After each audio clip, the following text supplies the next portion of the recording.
Good evening, fight fans. This is the Radulich Broadcasting Network premier podcast, The History of Heavyweight Championship Boxing.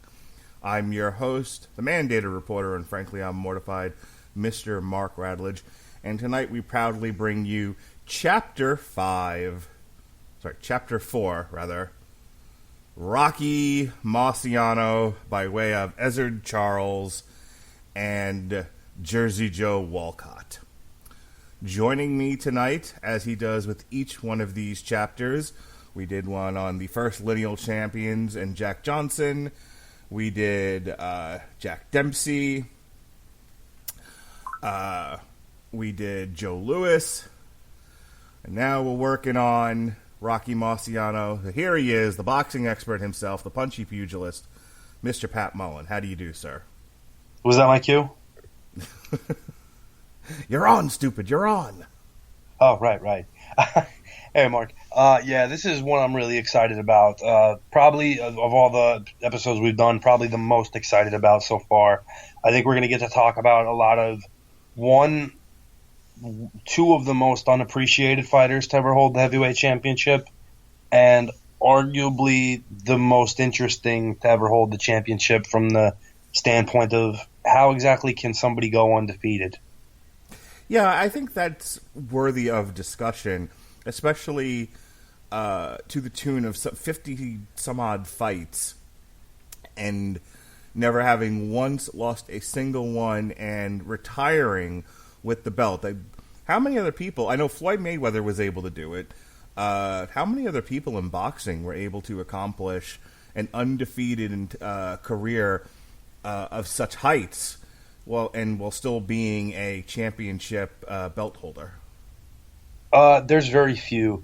Joe Calzaghe retired at 48-0 in recent years, closing out his career with victories over Bernard Hopkins and Roy Jones. Yes, they were very, especially in the case of Roy Jones, they were not the prime versions of those guys, but he still had an incredible career. Ricardo Lopez, the great flyweight champion, finished his career at 108 pounds as a light flyweight, but with a record of 49-0-1. So there's some guys who are able to get to this pinnacle of something and O. Very few of them are able to walk away, and very few of them are able to do it against the very best competition of their era. So that's something that sets a guy like Floyd Mayweather apart. It's something that sets a guy like Rocky Marciano apart. Rocky Marciano is, of course, the subject of tonight's podcast, but to tell his story, we have to go back a little bit further. We have to talk about the man who beat Joe Louis and became the lineal heavyweight champion, Mr. Ezzard Charles. Ezzard Charles, also known as the Cincinnati Cobra, was known for his slick defense and precision. He's considered one of the greatest fighters of all time by boxing critics. Charles defeated numerous Hall of Fame fighters in 3 different weight classes, and he retired with a record of 95 wins, 15 losses, and 1 draw, which is pretty incredible, especially in the era in which he's boxing. He fought. He'll have his first fight in 1940, and he'll fight pretty consistently, almost monthly, if not weekly, for a good long time. He'll win the title in 1949 in Chicago, Illinois, against the other person that we need to talk about as we go along, Jersey Joe Walcott. So tell us a little bit about Ezzard Charles. He, dimensions-wise, he's about 6 feet tall, and he fought in the middleweight and light heavyweight classes. And if I remember correctly, correct me if I'm wrong, and I'm sure you will, he stepped up, I believe, didn't he, to become the heavyweight champion out of light heavyweight? Yes, he did. And it's funny, too, because despite never having held the light heavyweight championship, he's considered by basically everyone to be the greatest light heavyweight fighter that there's ever been. And the reason for that is because Charles fought in arguably the deepest era of light heavyweights and even beat the likes of Archie Moore, who is considered by many to be the greatest light heavyweight champion. And basically, when you're beating the best, that's why he couldn't get a title shot. He beat Archie Moore 4 times. Archie Moore was never able to beat him back. That is absurd. He fought as a middleweight and beat the best guys at middleweight before he outgrew that division, and was so good that he was able to go up to heavyweight despite being completely undersized. And he actually had to break boxing standards by that time by lifting weights to move up to reach the heavyweight limit rather than just eat himself into the division or what have you.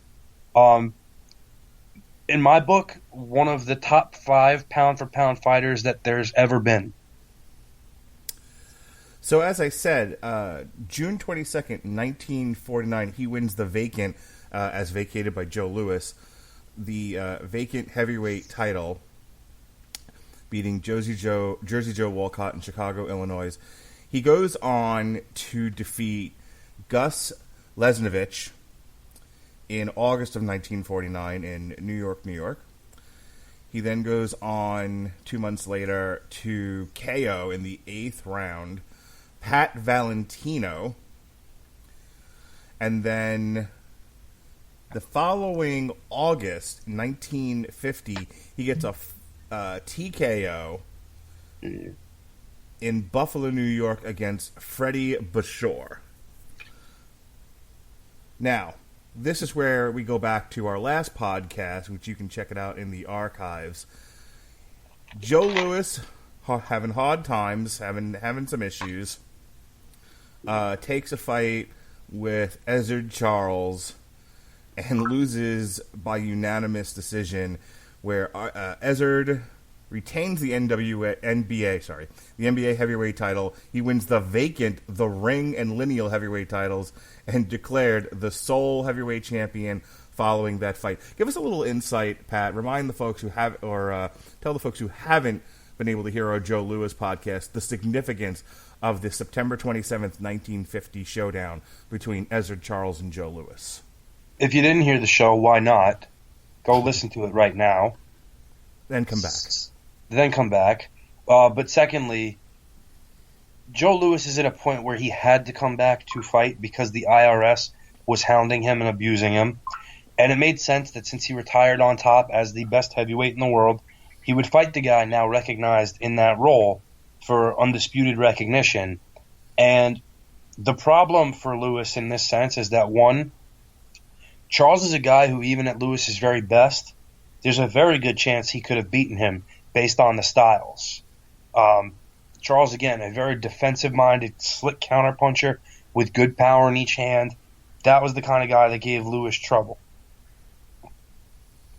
So to come back and take that fight, of all fights, on that kind of layoff was never going to end well for Joe. And Ezzard pretty much won a clear decision. And what that did was not only solidify Ezzard as the best active heavyweight, but it gave him recognition as the man who beat the man, as opposed to just holding an alphabet-recognized championship. From there, he has a pretty active next year. He has one more title defense against Nick Barone in December 5th of 1950, back in his home of Cincinnati, Ohio. He'll fight 3 times in 1951. Another fight with Jersey Joe and Joey Maxim, both of which go to 15-round unanimous decisions, and along the way he TKOs Lee Oma. Now here is where Ezzard starts to run into trouble and suffers the loss of his title. He loses the NBA, the ring, and the lineal heavyweight titles to his nemesis, his foe. This is the 3rd time around for these guys. Jersey Joe KOs him in the 7th round, July 18th, 1951, in Pittsburgh, Pennsylvania. So what do we know about Ezzard Jersey Joe 3, Pat? So the first fight between these two that decided the vacant heavyweight championship upon Joe Louis's retirement, Charles wins the decision. There's a little bit of dispute about it. They have a second fight little while later, like you mentioned, Charles wins a decision again. This time there's not really anything in dispute. He beats Joey Maxim, the former light heavyweight champion. Well, who is there left to fight? Well, Joe Walcott's back again. And at this point, the attitude is, if Joe Walcott cannot win this fight, we are never giving him a shot at this title again. And it doesn't start off great for Walcott. Charles actually gets off to a good start, hurts him. But in the 7th round, Joe Walcott, who is known for these beautiful little upper body feints and shivers, shifts inside of Ezzard Charles' jab and comes back with what I think to this day is still the sweetest one-punch knockout I've ever seen, with this short left hook that explodes on Charles' chin. Charles gets up, stumbles, falls back down. He's never been hit like that before or since. It was the most unbelievable, just beautiful counter shot that you'll ever see. And it won him the heavyweight championship of the world from one of the very best fighters of the time. It was, and again, words don't do it justice. You need to get yourself on YouTube, look up the Ezzard Charles Joe Walcott 3, watch the whole fight in its entirety because it's beautiful. But this knockout is, again, for all the knockouts I've seen, I've never seen a better one-punch knockout from a combination of the technique involved, the result, the magnitude of it. It's unbelievable. Ezzard will spend the remainder of 1951 trying to build himself back up again. He'll TKO Rex Lane, Joey Maxim again, poor schlub, and Joe Cahoot, only to find himself in a June 5th, 1952, fourth-time rematch against Jersey Joe, now the champion, in Philadelphia, Pennsylvania, which he will lose again by unanimous decision, and I believe... controversially, we should add. Yes, we'll get to that in just a second. I believe this is it for him until he fights Rocky Marciano, not once but twice. But in the meantime, so what happened in this fourth fight with Jersey Joe? Well, there's not complete film of it, which is a shame. Which is, unfortunately, a lot of the fights of the 40s and early 50s, we don't have the complete film of available. But there is some controversy surrounding this fight, as there are a lot of ringside people who felt Charles had done enough to win the championship back, and they didn't want to do that fight again, so they thought maybe Walcott just kind of got handed the decision to force people to move on to something else. Whatever the case may be, these guys had fought 4 fights, 3 of them going to decisions, 2 of them controversial. It's one of those things where if there's not a knockout, it's almost either guy can make a case for winning. To compare it to something more modern, you have to almost kind of compare it to Pacquiao and Marquez, where each of their fights are so closely contested that without a knockout, there really is no definitive decision one way or the other. Ezzard Charles will go on a pretty good winning streak from October 1952, all the way to September of 1953, of several fights. He'll fight. I was going to say, put it in modern standards, if it sounds like that's not a long time, since most guys nowadays fight maybe twice a year. Okay, to put it into perspective, he fought about 10 times in that period. Yeah, he fought like almost monthly, sometimes twice in 1 month, and then he'd skip a month. One of the fights of note here, I don't know if you know anything about it, Ezzard Charles had a split decision win against Tommy Harrison on February 4th, 1953 at the MGM Grand in Las Vegas, where Harrison suffered his first knockdown of his career in round 11. Also one of the first fights to ever take place at the MGM Grand, which of course later on would become, the fight mecca of the world for a period of time through the 80s and 90s. But one of the first big fights to ever come to Vegas was to see the former heavyweight champion of the world fight this up-and-comer who had never been stopped, and Charles drops him. He fights a lot of the names of the time. He fights Rex Lane. He fights Nino Valdez. He fights Jimmy Bivens, the former light heavyweight champion.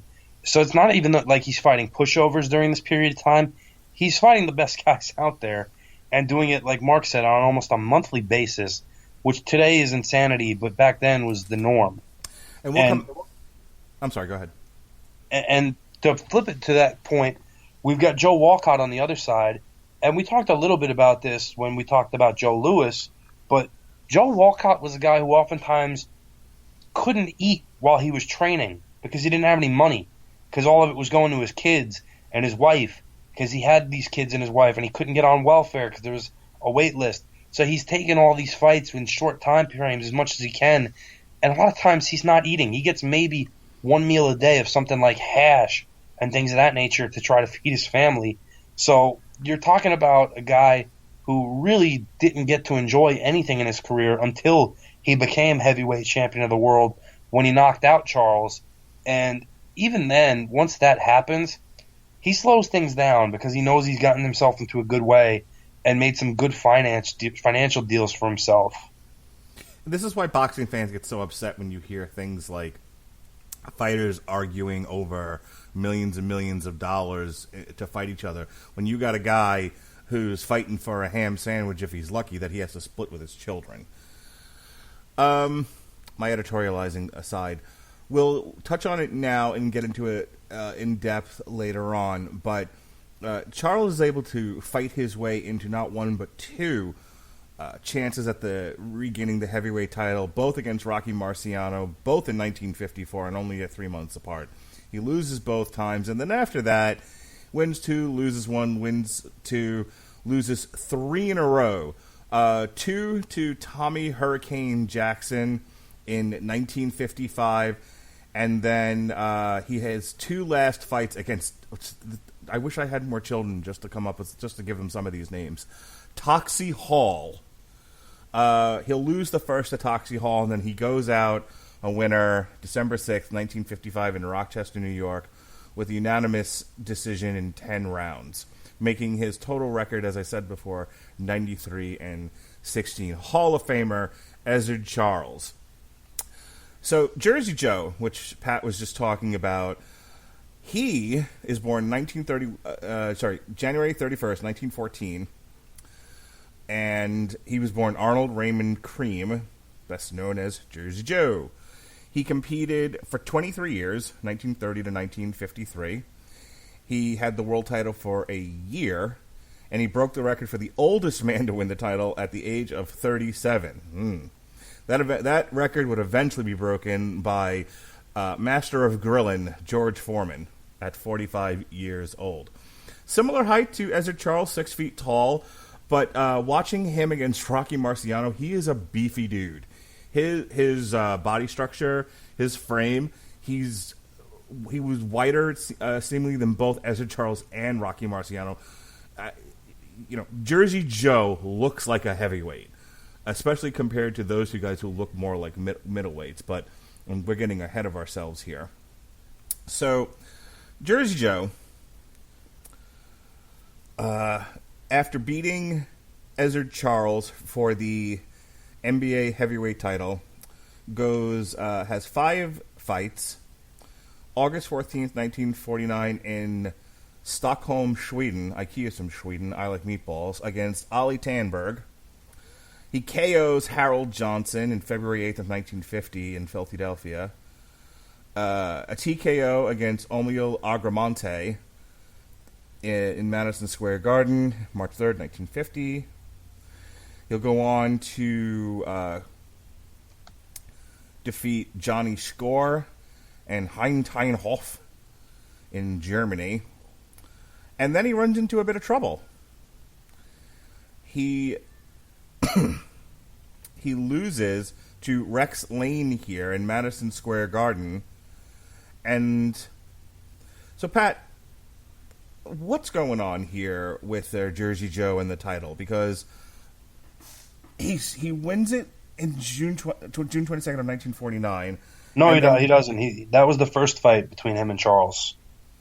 And then I'm looking at the notes here, so where it gets a little confusing. We seem to lose. Oh, I see what happened here. Okay, so whoops, confused myself. So fights Joe Louis, fights him again, 1948. Fights Ezzard Charles, loses all 3 of these fights. When we go on a winning streak, then he loses to Rex Lane, but he comes back in 1951, now we're straight, loses to Ezzard Charles, Then he beats him, and that's when he wins the heavyweight title, Forbes Field in Pittsburgh, July 18th, 1951. I'm straight. Retains in the rematch in 1952, and then loses the heavyweight title to the man of the hour, Rocky Marciano, September 23rd, 1953, in round 13 by KO. And here's where we need to just talk about this for a second, because I watched this fight before we started the podcast this evening, and I'll tell you what, Jersey Joe, no slouch, he gave Rocky Marciano the business there. This was a war of attrition, and I don't know what the hell Rocky Marciano hit him with in that 13th round, but he clubbed him one in the right around the bottom of the rib cage, and Jersey Joe, I think, is still lying there. My goodness, what a punch that was! Right in the body, and he went down head first and just laid there. My goodness, Pat, what did you think of that? This was the fight of the year for 1952, and for good reason, because up until the moment that he's knocked out, Walcott is fighting probably the best fight of his career. He went right at Marciano in the opening round as opposed to what most people thought he would do and try to just stay away from him and box. He went right at Rocky and he dropped him for the first time in Rocky's career. Dropped him with a beautiful shot, a counter right hand. And what Walcott did in that was he went out there to get Rocky's respect in the first round and show him that, hey, you're not just going to back me up and walk over me. You're going to have to fight me. And then he starts doing what he does best, using angles, counter punches, things of that nature. But through the course of the fight, Rocky just keeps plugging away and breaks him down towards the end of it, where he's finally able to pin him along the ropes. And each guy throws a right hand at the same time. And Rocky's just happens to get there first. And boom, it explodes off the jaw of Jersey Joe. Drops him almost completely to the ground. And he's not quite there yet. So Rocky just, from his ribcage, throws this left hook to finish him off and sends Joe Walcott down to the canvas in a heap. And it's one of the great finishes of a fight you'll ever see in such a great back-and-forth fight. One of the first really great heavyweight championship fights and changes in that fight. Those two had such a brawl for the first 12 rounds. And Rocky Marciano got off to a, no pun intended, rocky start. He got dropped, I think, like twice in as many rounds to start that fight off. It looked like Jersey Joe was going to, bump this lightweight off, no problem. But Rocky Marciano, the legend that he is, hung in there. And these two went nose to nose. I mean, that the ref, I'm sure, by the end of it had lost 10 pounds, having to separate them as much as he did. So when he drops him in round 13, it's like a gunshot. Because at that point, and you have to know that Jersey Joe was ahead on the scorecards. Had this thing gone to a decision, history changes. But Rocky Marciano dropped him in that 13th round, and the crowd was audibly shocked. Nobody saw that coming. And the legend was born, as we say. This is not the end. It's close to the end as far as boxing. But as far as the rest of his career, Jersey Joe did not go away from the celebrity scene after boxing. In 1956, he co-starred with Humphrey Bogart and Max Baer in the boxing drama The Harder They Fall. 1963, he tried professional wrestling, losing to Lou Thez, and really didn't everybody. Thez pinned Walcott in the 5th round, but has stated that Walcott knocked Thez down and most likely out in that 5th round. As he fell to the floor, he relied on instinct, grabbing Walcott's knees, taking him down with him, and stretching him out for the pin. In 1965, Walcott refereed the controversial World Heavyweight Championship rematch between Muhammad Ali and Sonny Liston. Walcott lost the count as Ali circled around a floored Liston, and Walcott tried to get him back to a neutral corner. Walcott then looked outside the ring, presumably to the ringside count keeper, as Ali and Liston went at each other, before Walcott instructed them to keep on fighting. Walcott then approached the fighters and abruptly stopped the fight. Walcott was never again appointed as a referee after this bout. But he did, however, have a different kind of career after all of this. Upon retiring, Walcott worked for the Camden County Corrections Department. In 1968, he ran for the sheriff of Camden County, but lost to the Democratic primary to Spencer H. Smith Jr., and that same year he was named Director of Community Relations for Camden. So, Hall of Famer. Also Joe took Walcott. his substantial earnings from the heavyweight championship fights that he was in and bought into a company that was opening a production facility in Camden, New Jersey called Campbell's Soup. Ah, there we go. He's in 2 films, as I mentioned, The Harder They Fall, and then he has voiceover work as himself in The Super Fight in 1970. So Jersey Joe. Which, of course, takes us to, as we said before, the man of the hour, Rocky Marciano. Now, how do you pronounce his actual last name, Pat? His actual last name is Marciano. Born Rocco Francis, say it again. Marciano. September 1st, 1923. He changed his name to Rocky Marciano because, much like yours truly, the ring announcer couldn't pronounce his foreign last name. So they said, well, how about a nom de plume? How about something else? And they workshopped a few ideas, and he was like, how about Rocky Marciano? And thus it was born. The thing about Rocky Marciano, and Pat, I want you to speak to this because you can better than I can, is this guy is all volume all day long. The cardio machine never stops punching and overwhelms his opponent. Rocky Marciano. Take it away, Pat. You know, Rocky, perceptually for a lot of people, because of his very high knockout percentage and, you know, some knockouts like the Walcott knockout, Rocky's thought of as this guy who could just hit you with one eraser and that was the end of the fight.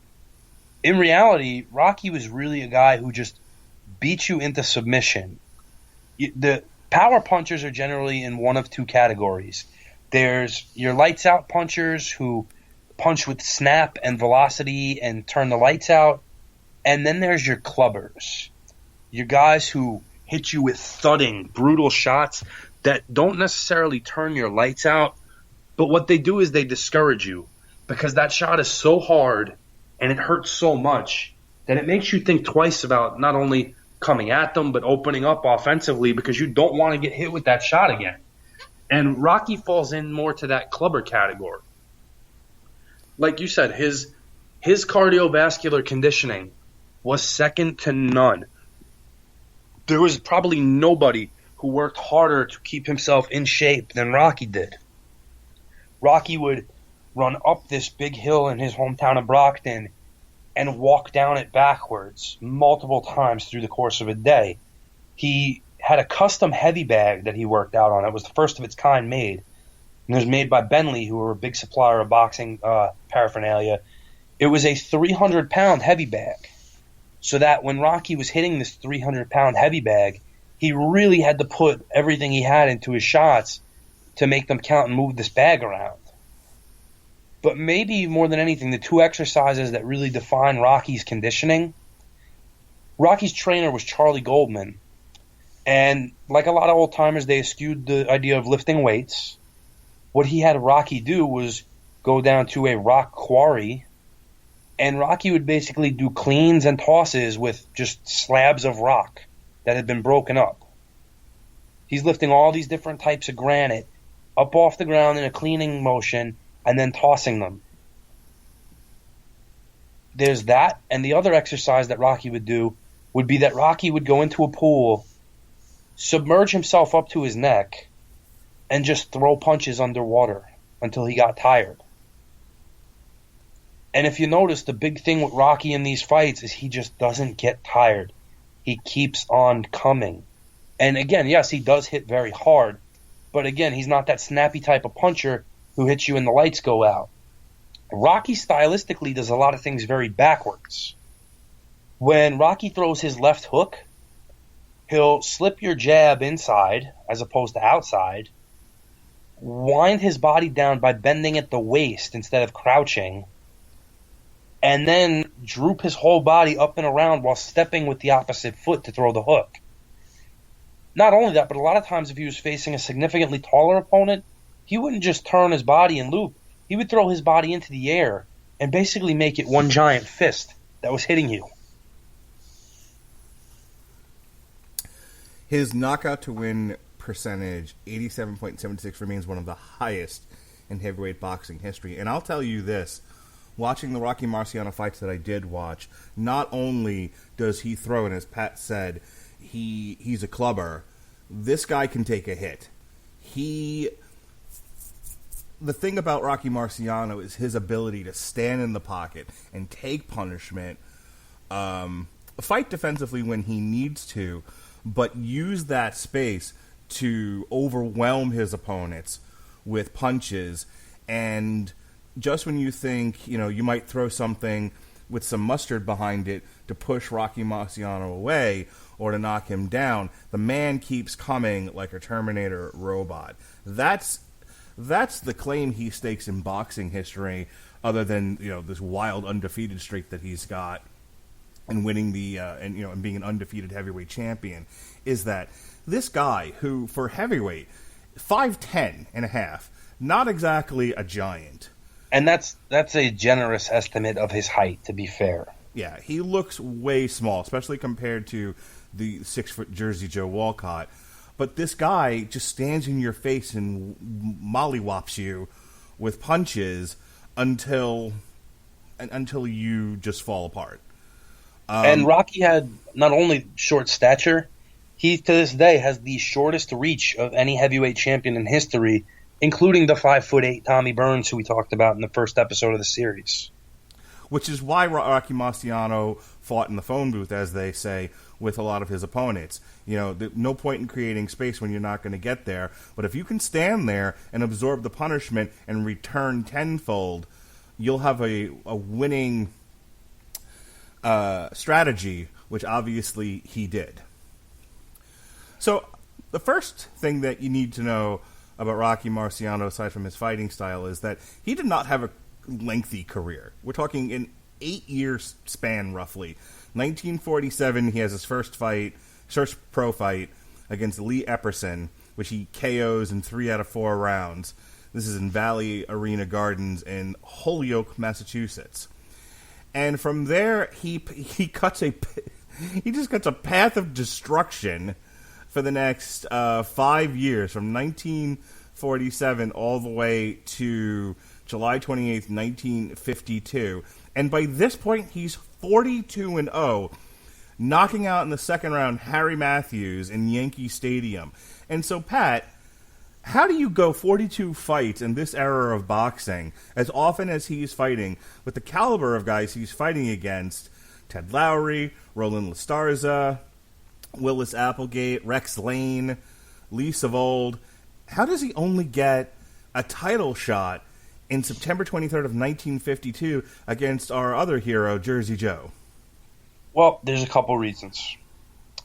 One is that despite names on his resume like Lastarza, Ted Lowry, who was an okay contender but not really looked at as a world beater, and Lee Savold and Joe Louis, who were both clearly past their best when they fought, Rocky had never necessarily faced the very best opposition.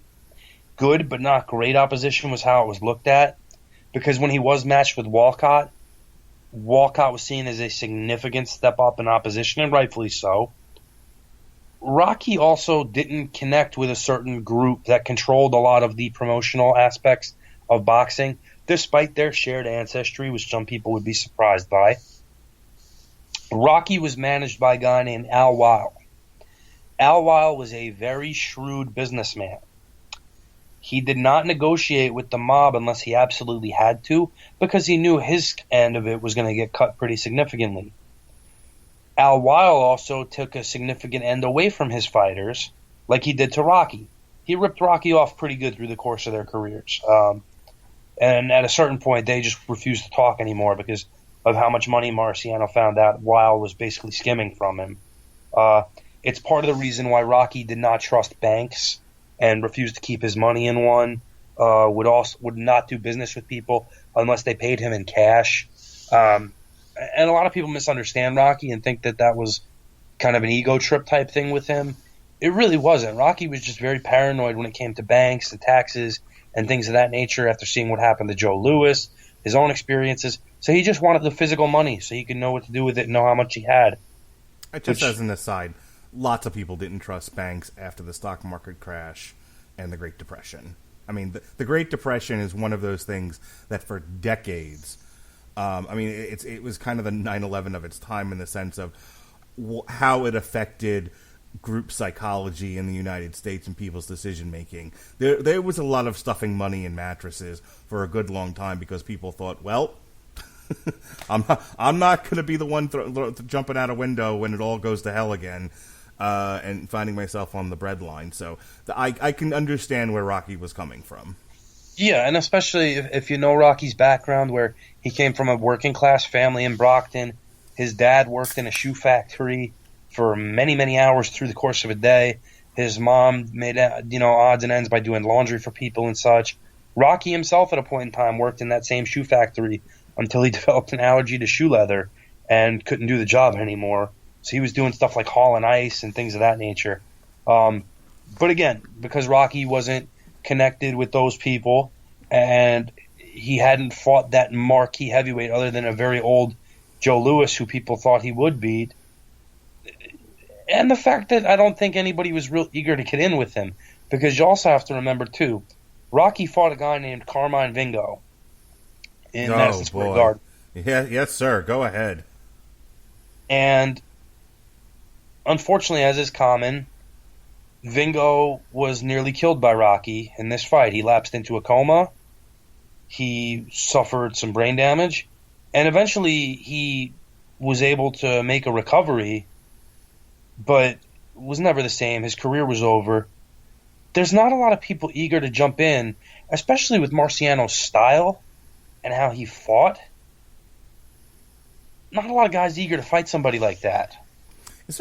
Do you think in terms of high volume, and let's just limit this to the heavyweights because we'll be here for the next 5 hours if we go all over the world of boxing. But in terms of purely high volume and the ability to be willing to take one to give 20, who do you think would be a parallel in modern boxing now to Rocky Marciano? Who comes the closest? Oof. I'm trying to... Maybe Gennady Golovkin. Not a heavyweight, but okay. Not a heavyweight. There really aren't heavyweights who do that anymore, to be fair. Mm-hmm. There's just one, there's not really somebody in that same style vein. And even if you look at a smaller heavyweight by standards, let's say in terms of, let's say an Andy Ruiz. Andy Ruiz, he doesn't really take as much. He kind of just tries to get inside while minimizing it, catching things on his shoulders, and then lets very fluid combinations go very quickly.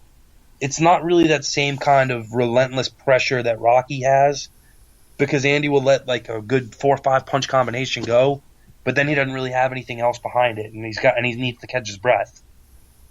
Rocky's just a different kind of animal. Yeah. And that's kind of the reason why I asked the question, because I didn't think there was an answer to it. But modern heavyweight boxers today kind of fall in between two categories. You have your cannons, your tanks like a Deontay Wilder, who just absorbs until you leave an opening for him to hit you with his one punch that he's got. Unfortunately, that one punch can knock a planet out of orbit, so it's pretty effective. And then you've got just on the other side of that, you've got your Tyson Furies or your Anthony Joshuas, who tend not to necessarily be volume punchers, but are more technical and more of a traditional style, even as Tyson Fury himself is a bit herky-jerky, as we've said. But there's nobody, and that's why I wanted to draw the distinction. There's nobody quite like Rocky Marciano in modern heavyweight boxing now, the kind of guy that stands in the pocket and is in shape enough to throw relentlessly for 3 minutes at a time with almost no breaks, and willing to take one. And even if we drop down to the cruiserweight division, which is the division Rocky would be fighting in today if that was the case, because Rocky generally weighed in between 185 to 188 pounds, which nowadays falls within the range of cruiserweight, kind of a division he helped inspire in certain instances, where that division is between the weights of 176 to 200 pounds. There really aren't guys in that division who fight stylistically similar to that. Tony Bellew was a guy who threw a lot of punches but didn't take a lot in return. Alexander Usyk, who has just moved up to heavyweight, he's much more in that technician vein, the Ukrainian stylists that we see coming out there from that country, guys like Lomachenko, Usyk, Bodzik, and that class. They're a different type of fighter. You know, a guy like Rocky, there's very few guys like that right now in the sport, and it's just, you go back and look at it and you think, yeah, I know technique is this and I know there's that, but do you really like the odds of somebody who can do what he does against some of the guys today? And it's like, yeah, I do, because nobody's doing this to them. No, and the kind of style that Rocky Marciano employs has a psychological advantage over every style, I think, right now, and we'll limit this to heavyweight boxing. I don't think a lot of these guys mentally could stand up to relentless punishment. Well, and let's talk about that, because Rocky wins the title from Jersey Joe, and they have an immediate rematch. In this past fight, they went 13 hard rounds, with Walcott fighting his best fight, being ahead at the time he got knocked out. So they have this rematch, and the first real good right hand that Rocky lands in the round drops Walcott. And Walcott seems coherent and willing to get up, but he just doesn't want to, because mentally he's already been broken. So, continuing on here, so we finally give this guy who, in something like 42 fights, had only 5 decisions. I want to say that again. In 42 fights, by my count, and maybe I'm off 1 or 2, but let's go with it. In 42 fights, 5 decisions. Everybody else, everyone else is either KO'd or TKO'd at some point or another through these 37 some odd previous fights. Then we get to Jersey Joe, and it's a KO in the 13th, and then a KO in the 1st.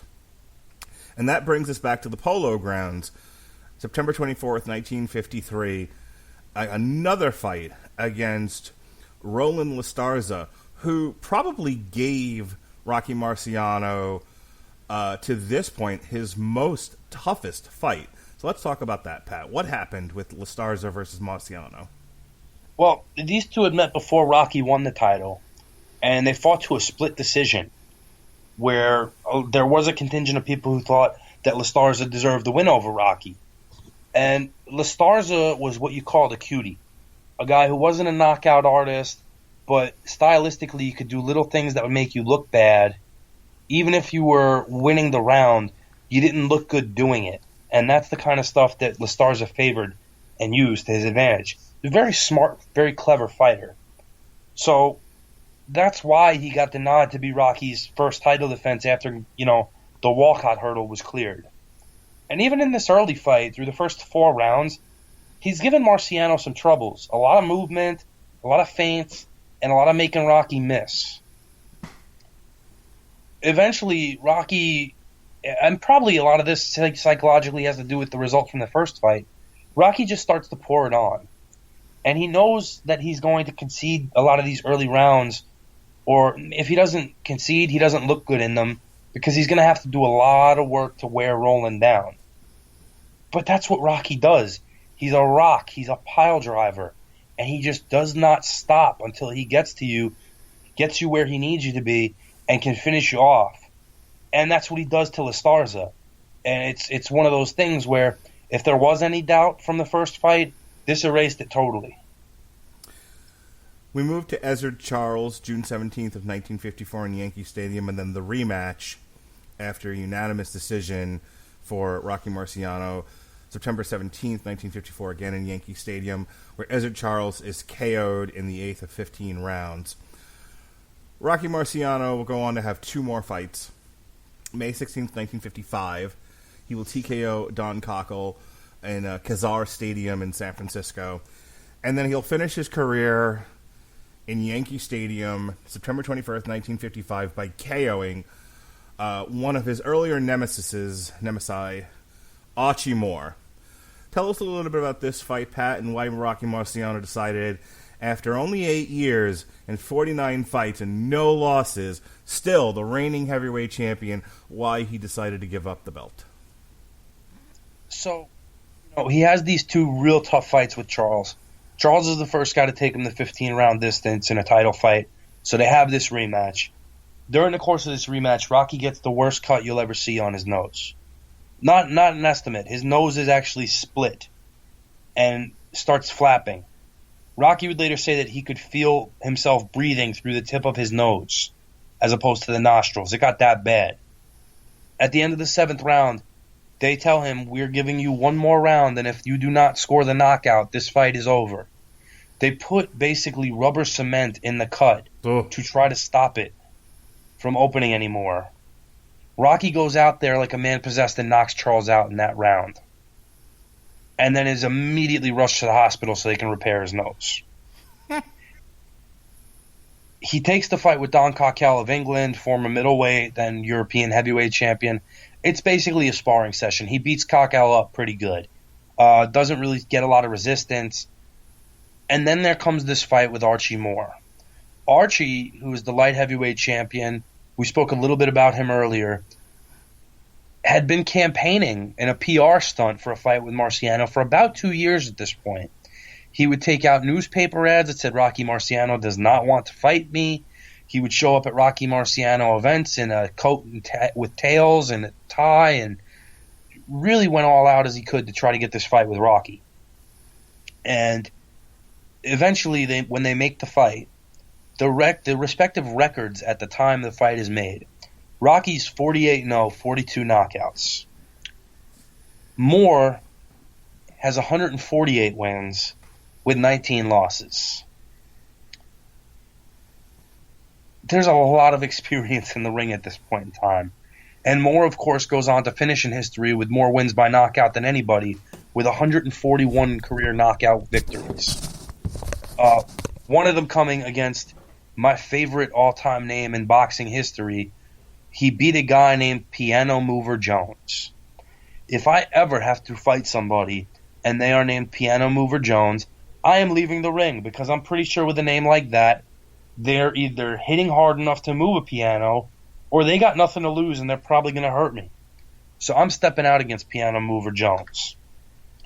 But at the time this fight is made, Moore is 38 years old. Rocky at this time is not 38, but he's not exactly a spring chicken anymore. He's a little north of 30. He's been in some very physical, very damaging fights, particularly like we spoke about with Ezzard Charles splitting his nose open. And at the time, the most viable contender for the belt is Moore, who's come up in weight. He's beaten some heavyweights here and there. He's beaten some of the better light heavyweights who've come up to the division. So at this point, it only makes sense to take this fight against Archie. So he considers coming back briefly when Ingmar Johansson won the heavyweight championship from Floyd Patterson in June 26, 1959. But Marciano decided against it and then went on to do other things. After retirement, he entered the world of television. He first appeared in the combat episode Masquerade, and then hosting a weekly boxing show on TV in 1961. For a brief period, he worked as a troubleshooting referee in wrestling. Marciano wrestled in high school. He continued as a referee and boxing commentator in boxing matches for many years. He never yelled out "Bomb Squad" for no apparent reason. All right, that's my little editorial. He was also active in business as a partner and vice president of Papa Luigi Spaghetti, because of course he did.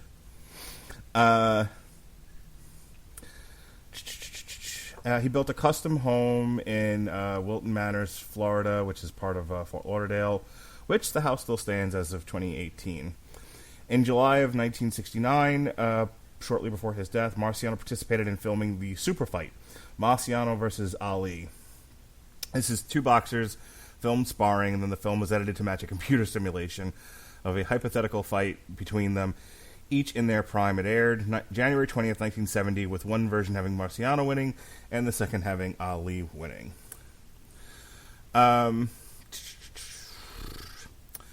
Rocky Marciano was the inspiration for Sylvester Stallone's script and performance, including the name, iconography, and fighting style of the title character Rocky Balboa in the Rocky movie series, one of my son's favorites.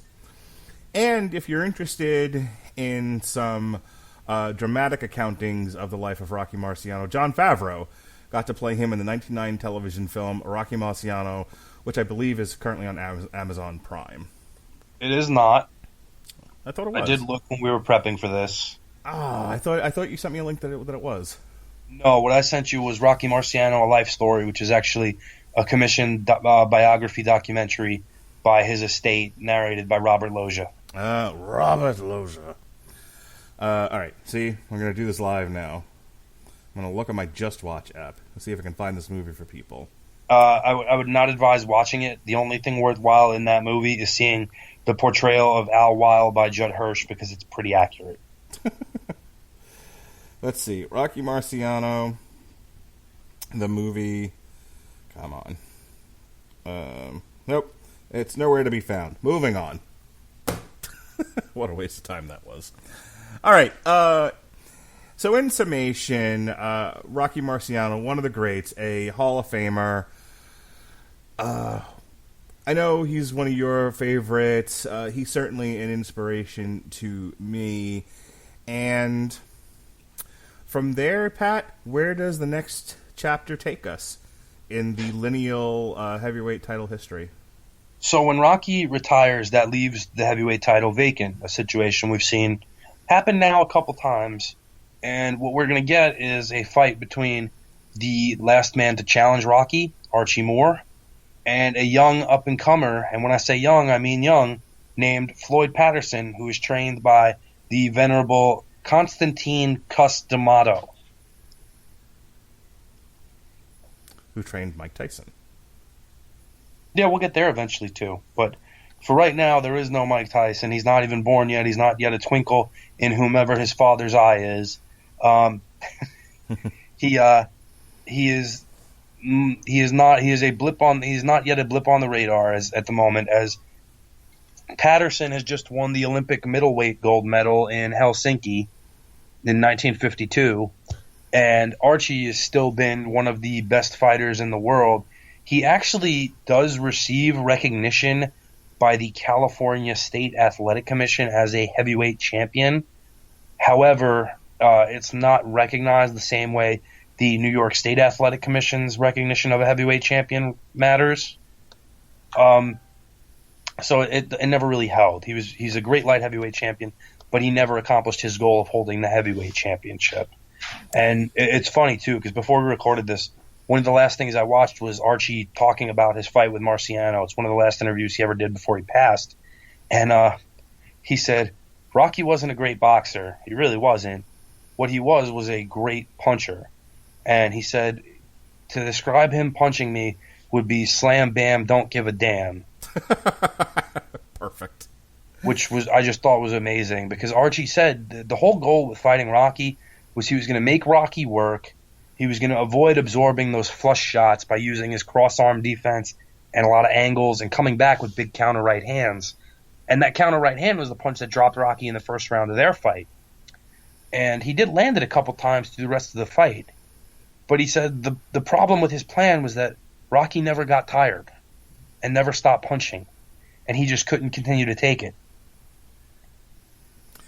So I hope you'll come back for our next chapter. Chapter 5, I mean it this time. Chapter 5.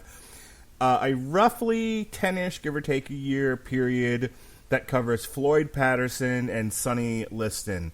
So Chapter 5, Patterson and Liston, coming up next here on the Radulich and Broadcasting Network's History of Heavyweight Championship Boxing. And I'll tell you what, if you enjoy the boxing talk here tonight and want to hear more about that, myself and Robert Winfrey watched the disaster of a fight on DAZN last night. We did a watch-along alternative commentary for Demetrius Andrade versus Luke Keeler. And all I could think about while watching this fight is, this is why Pat doesn't do these with us anymore. Very close. Have you caught any of the Twitter feedback on that fight?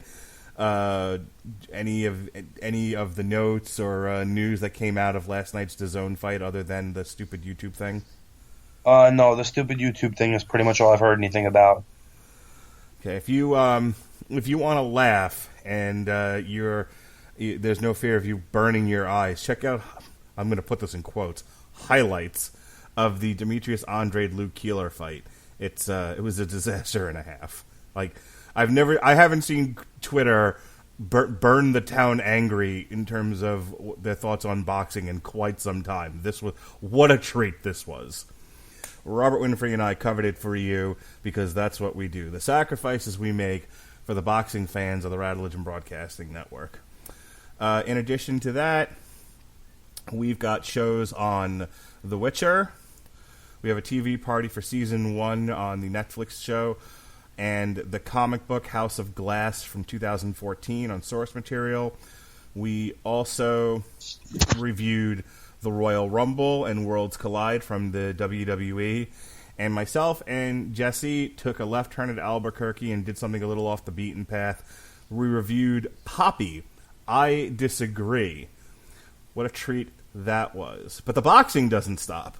Tomorrow night, myself and John War will be doing a watch-along for Yadenius Ugas versus Mike Dallas Jr. on Fox Sports 1. So, lots of boxing here in the Radulich and Broadcasting Network, because despite how bad some of it can be at times, I still love it. And we'll announce when the next chapter of our trip through heavyweight boxing will appear in the near future, as soon as Pat and I can nail down a date. In the meantime, Pat, what are you doing these days? Well, sadly, heavyweight boxing continues on today. And you and I are going to be doing a little bit of coverage for an upcoming bout next month. Yes, sir. Myself, and John War will do a preview of Wilder versus Fury 2, February 21st on a Friday night. And then the next night, Pat's going to drink a lot of beer and join myself and John War in covering the fight itself. And hopefully after that, Pat won't walk into the woods to live deliberately. No, I figure if I drink heavily enough, I can almost convince myself that either one of those guys is worth watching. It's going to be a grand old time at the old corral tonight. All right, and I think that's it. Other than that, I think that's it for the month of February. I don't think we have you on much of anything else, but we'll figure something out. Patty, you recording with anybody else? And you got anything else in the works? You got any wrestling you're planning on watching? Did you see Effie's gay brunch got announced? WrestleMania weekend? How exciting is that, huh? I would rather watch Fury versus Wilder 2. Oh, right then. Doesn't that say it all? It certainly does. If you've got nothing else, then I think we can close this chapter down, and we'll see you all soon. Thank you for joining us here on this trip through heavyweight boxing. For Pat, I'm Mark Radulich, the mandated reporter. Be well, be safe, and behave.